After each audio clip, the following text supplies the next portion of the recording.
Buen día chicos, hoy vamos a empezar con las estructuras de control repetitivas.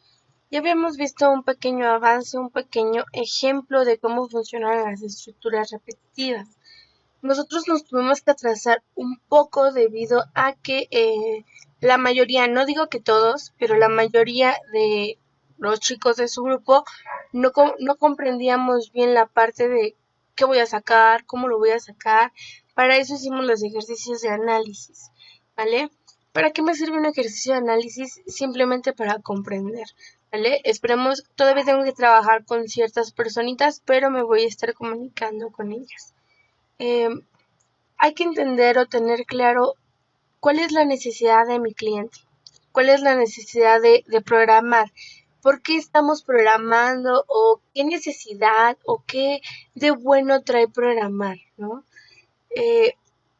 Programar me ayuda para realizar diferentes acciones por medio de aplicaciones, ¿vale? En un futuro, si tú quieres desarrollar una aplicación la cual quieras venderla o la quieras utilizar para ayuda para ciertas personas, quieres cumplir con alguna necesidad, tienes que conocer estos principios básicos de programación. El simple hacer un hola mundo, una suma, una resta. Yo les decía, chicos, ¿por qué se me complican tanto con hacer una multiplicación o una división? O sea, van a sacar el área de un cuadrado. ¿Y por qué se nos hacía tan complicado? ¿Por qué se nos sigue haciendo tan complicado el sacar el área de un cuadrado? Número uno, porque estamos muy acostumbrados a lo que escribe el maestro, así tal cual yo lo voy a escribir, sin preguntar, oiga, profesora, ¿para qué me sirve el include? Profesora, ¿para qué me sirve el int? ¿Para qué me sirve el mind? ¿Para qué me sirve el system pause? No, ustedes simplemente lo copian como lo tiene el profesor y de esta manera lo hacen ustedes. Y en el momento en que yo les digo, ¿saben qué? Hay un usuario el cual quiere sacar el área de un rectángulo, ustedes se conflictúan demasiado. Ah, eh, pero lo hicimos con un cuadrado. O sea, es igual que el cuadrado pero no lo podemos hacer otra vez con el cuadrado. No, esta vez lo vamos a hacer con un rectángulo. Entonces se empiezan a conflictuar de no saber qué hacer. ¿Por qué no saben qué hacer? Porque no tenemos esta parte de análisis. Tú cuando lees un libro, lo lees de dos maneras. Número uno, lo lees únicamente por obligación. Lees, sigues leyendo, pero no comprendes el contenido. Si alguien te pregunta, oye, ¿de qué se trató el cuento? Tú no vas a saber qué responder. ¿Y por qué no vas a saber qué responder? Porque no analizaste el libro.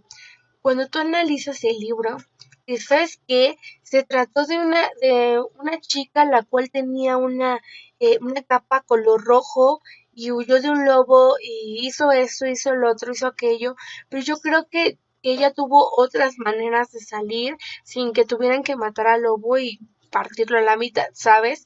Entonces, porque realmente no creo que hubiera llegado a ese resultado. Entonces empiezas a analizar la lectura, incluso a compartirla con otras personas. Lo mismo es programación. Tú tienes que analizar la situación, qué es lo que está pasando, para qué voy a hacer este programa, para quién me ha dirigido y cuál es el problema, porque siempre un programa se hace debido a una necesidad. Nos vamos con la calculadora. ¿Por qué se creó la calculadora? Para realizar cuentas, sumas, restas, multiplicaciones, divisiones, raíces cuadradas de manera mucho más eficaz y automática. ¿Por qué? Porque el humano suele equivocarse demasiado. Como hay una persona a la cual te puede sacar una suma de 1000 números en 5 minutos a lo mucho, o hay una persona que se puede tardar en sumar 2 números en media hora, ¿no? Entonces, ¿qué es lo que hicieron? Hay una necesidad. ¿Qué necesidad hay? Es reducir tiempo. Es mi primera necesidad. Necesito reducir tiempo. Necesito hacer sumas de la manera más correcta. Ahí empezamos con la parte de automatización. ¿Qué es esto? Quitar un poco el error humano. A lo mejor a mí se me fue un 2 y lo cambié por un 5. Entonces hay un error humano, cosa que la máquina no puede llegar a cometer porque está programada para hacer esa acción. Entonces surge la necesidad de hacer sumas, de que sea automático y de que no tenga errores. Entonces, ¿qué soluciones le doy? Simplemente coloco variables en las cuales se pueden llegar a cambiar los valores. Entonces, yo inserto o declaro una variable porque esta puede cambiar, ¿no? Por eso se llama así variable, porque varía. Entonces, en el momento que ya entendí esta parte, digo, ok, voy a hacer una variable. ¿Cuántos números puedes sumar? Le voy a colocar desde 2 números hasta 100 números, dependiendo de la necesidad de mi usuario, ¿vale? Entonces, le voy a colocar que voy a hacer la suma de números hasta que el usuario lo requiera, ¿no? Entonces, yo voy a sumar. ¿Con qué símbolo lo vas a identificar? ¿Con qué símbolo vas a identificar cómo es una suma? Ah, pues la voy a identificar con un símbolo de más, que es un pequeño tachecito, ¿no? Entonces yo ya sé qué operador es el que voy a utilizar, ¿vale? Una vez que tú ya sabes qué es todo lo que vas a necesitar, es como los ingredientes de la receta, ¿vale? Las variables identifícanlas o relaciónenlas con ingredientes de una receta, ¿vale? Una vez que ya teníamos esto, ahora vamos a empezar con los procedimientos. Las sumas, las restas, las multiplicaciones, el pedir datos, el guardarlos, todos estos son procedimientos. Nos vamos nuevamente con la comida.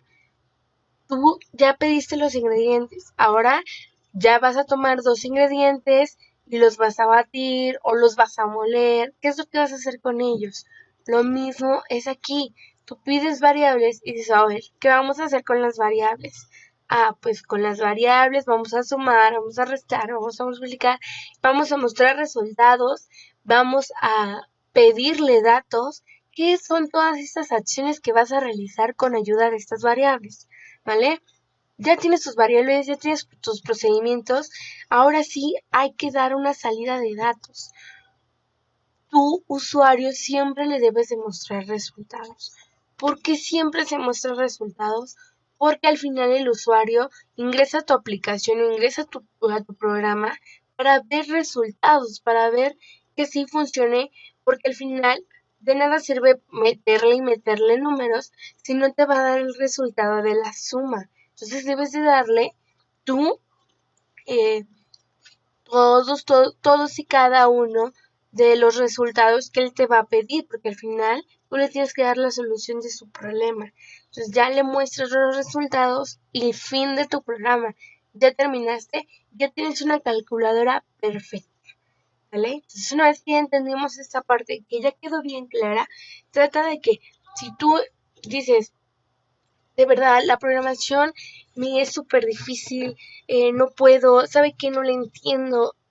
Quítate esas ideas de la mente y concéntrate más en identificar los puntos de la programación, ¿vale? Si tú identificas estos puntos, ya la programación, tanto de este lenguaje de programación que estamos viendo hoy en día, hasta los lenguajes de programación futuros que llegues a ver, te van a hacer pan comido. Simplemente el consejo que te di desde que empezamos con programación 1 hasta el día de hoy es: aprende cómo funcionan cada línea de código, aprende a leer el código y qué es lo que está tratando de decir, y con eso vas a hacer cualquier cosa. Incluso si tú quieres crear un robot, lo vas a crear sin ningún problema. Pero es importante que conozcas cómo funciona y para qué te sirven estas condiciones, ¿vale? Es lo mismo, relaciónalo con lo que tú quieras. Ah, pues para jugar fútbol se necesitan estas reglas, necesitas integrantes para un equipo de fútbol, lo mismo en un programa, en un algoritmo, estas variables para que funcione, ¿vale? Entonces, ya vamos a empezar con las estructuras de control repetitivas. Ok, las estructuras de control repetitivas, ¿para qué me sirven? Me ayudan a repetir ya sea una condición, me permiten repetir una serie de acciones un número determinado e indeterminado de veces. Indeterminado, ¿qué quiere decir? Que no tiene un fin en específico. Y un determinado de veces es que tú le vas a dar tanto un principio como un fin, ¿vale? Cualquiera de estas dos te van a permitir realizar los tipos de programas de sentencias repetitivas, ¿vale? Entonces, la primera sentencia de control que vamos a conocer es for. Entonces, anoten en su libreta como título for. ¿Por qué me ayuda? Me permite ejecutar una condición tanto una como varias veces, ¿vale? Diferentes líneas de código, una a la vez, hasta llegar a su final. For tiene como principal condición que debes de colocar una variable inicial. Le debes de dar un valor inicial, ya sea 1, 2, 3, 4, y estos valores siempre deben de ser numéricos. No puedes colocar o iniciar la variable con caracteres ni con números decimales, únicamente con números enteros, ¿vale? Siguiente, debes de darle un valor final. Si tú en for no le das un valor final, este nunca se va a detener. Entonces debes de darle un valor final. Esas son las dos principales condiciones de for, ¿vale? Van a colocar punto y aparte. Nos permite determinar también el tamaño en el que se van a ir haciendo los procedimientos. ¿A qué me refiero? Tú defines si quieres que sea de 1 en 1, de 2 en 2, de 3 en 3, de 4 en 4, de 5 en 5. Tú, por medio de un for, le permites determinar cómo va a ser el aumento, ¿vale? En el caso de los números. Es una estructura en la cual se va a repetir hasta que tú llegues a esa condición, ¿vale? Entonces vamos a ver cómo es la sintaxis de código, es la siguiente. Nosotros tenemos nuestro include stream, include exceptrip.h. ¿Para qué me ayudan estas etiquetas? Los includes recuerden que son librerías, las cuales estoy mandando a llamar aquellos complementos los cuales le permitan a la computadora comprender el lenguaje de programación que estoy utilizando, ¿vale? Después tenemos el using namespace std, lo que quiere decir es desde aquí empieza mi programa. Mind es como una instrucción que dice empieza a leer desde aquí el programa. Lo que está dentro de las llaves es lo que se va a ejecutar. Si tú colocas algún código fuera de estas llaves de color rojo, no se va a poder ejecutar el programa.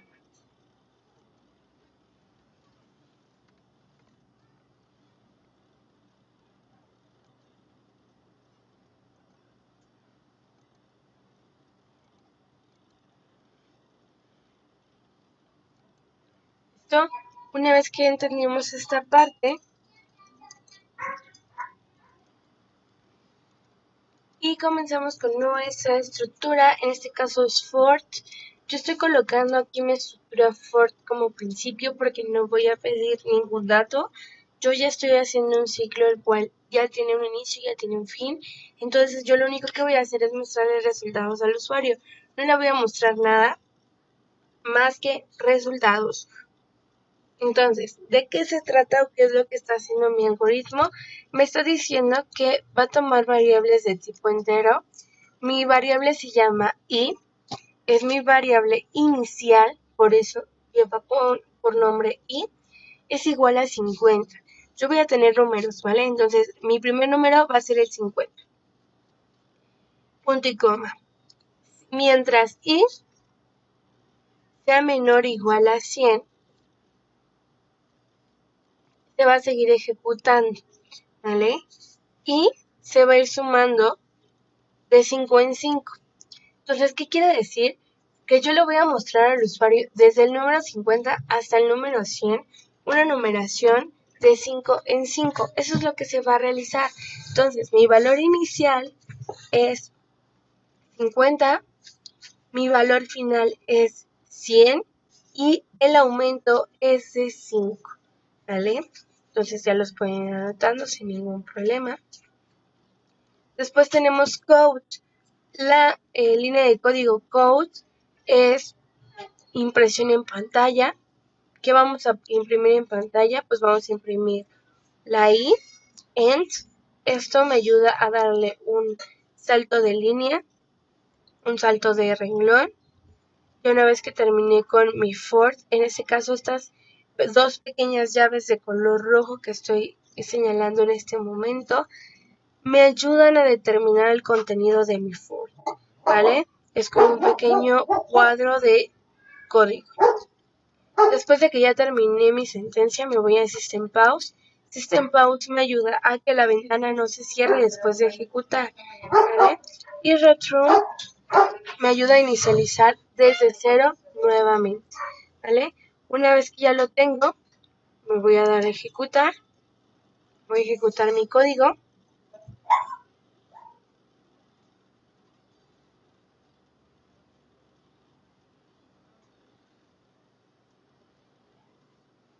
Mientras se carga, recuerden que hay veces que les pide guardarlo. Y nada más me muestran resultados. 50, 55, 60, 65, 70, 75, 80, 85, 90, 95 y 100.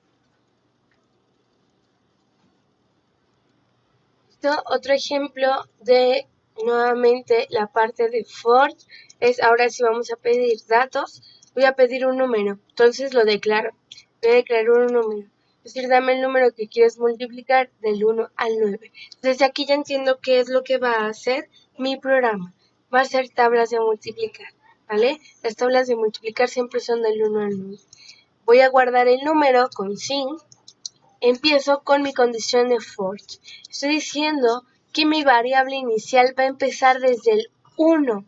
Siempre debes darle un valor inicial que no se te olvide. Esto se va a ejecutar hasta que llegue al 10. Llegando al 10, ahí se va a detener. Después coloco y más. Cada que yo coloque más, quiere decir que el aumento va a ser de 1 en 1. Termino mi condición y empiezo con mi proceso. Int multiplicación va a ser igual a la variable inicial por el número que me esté dando el usuario. Quote, voy a imprimir número que me dio el usuario por, coloco esto entre comillas, ¿por qué? Porque el usuario va a visualizar la X, ¿vale? Voy a colocar el número que se está aumentando, el símbolo de igual para que el usuario lo visualice y pues lo que me dio es de resultado de multiplicación. Yo lo ejecuto.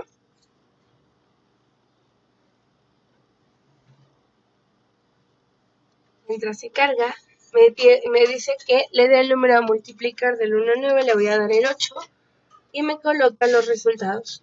8 por 1, 8, hasta llegar a 8 por 10. Recordemos que hasta al 10 llega. Lo cerramos y ya me dio el resultado. Eso es lo que pasa con la sentencia for. Anoten sus ejemplos, hagan las notas que tengan que realizar, porque después de ver el ejemplo vienen los ejercicios. Nos vamos con la sentencia de programación while. While no necesita un valor inicial. Primera diferencia con for. While no necesita un valor inicial e incluso no necesita un valor final concluido, ¿vale? Lo que hace o cómo evalúa que ya debe determinar el proceso, él no trabaja con variables numéricas. ¿A qué me refiero? Él no trabaja con el 1, el 2, el 3. Hasta que llegues al 5 vas a terminar. No, while trabaja con valores booleanos. ¿Qué quiere decir? Falso y verdadero. Mientras tu valor sea verdadero, se va a ejecutar el while. Cuando llegues al falso, se va a detener los procedimientos o la estructura repetitiva, ¿vale? Entonces, recuerden, únicamente verifica si es verdadero o es falso. En este caso, yo le voy a decir que me ingrese un número. Los números es el número que él quiera. En el momento que el usuario ponga un número mayor a 100, se va a detener la ejecución. Entonces, tenemos int número, que le voy a pedir un número al usuario, le pido el número al usuario, ingresa un número, sint, lo guardo en la variable número y empiezo con el while y coloco la condición verdadera. Número va a ser verdadero si es menor o igual a 100, ¿vale? Si esto es verdadero, se va a ejecutar lo siguiente. ingresa un número. Nuevamente vas a guardar el número. Se acaba tu procedimiento System Pause Return. Lo ejecutas y mientras se carga va verificando que no tengas ningún tipo de error y ya te va a pedir lo que debes de realizar. Ingresa un número 10. Me pide otro número 20, 35, 45, 100. Todavía entra en la condición 120, finaliza, ¿vale? Hasta que yo coloque el 100, en este caso un número mayor a 100, se va a finalizar. ¿Qué pasa si desde el primer número tengo un número mayor a 100? Yo no te voy a dejar ingresar números. Coloco 150. Se acabó mi procedimiento, ¿vale? Y eso es todo, son las principales diferencias. Hagan el apunte con las notas que ustedes crean necesarias para poder realizar sus ejercicios futuros. Eso es todo por la clase del día de hoy, chicos. Buen día.